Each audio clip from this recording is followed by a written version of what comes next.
प्रतिक्रिया अशी आहे की मी बरेच वर्ष काम करत होते आणि आज भगूरच्या जनतेने मला जो न्याय मिळवून दिला त्यासाठी सर्वप्रथम मी भगूरच्या जनतेचा आभार व्यक्त करते। माझ्या गावातल्या लोकांनी माझ्यावर विश्वास टाकून हा विजय मला दिलेला आहे, त्याचं सगळं श्रेय माझ्या गावातल्या लोकांना आणि माझ्या पाठीशी जे खंबीरपणे कार्यकर्ते होते त्यांच्यासाठी।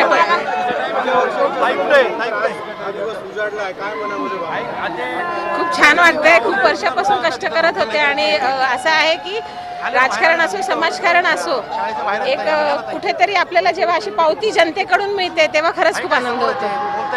संपूर्ण निवडणुकीमध्ये भाजप शिवसेनेच्या विरोधात खूप मोठा संघर्ष झालेला आहे।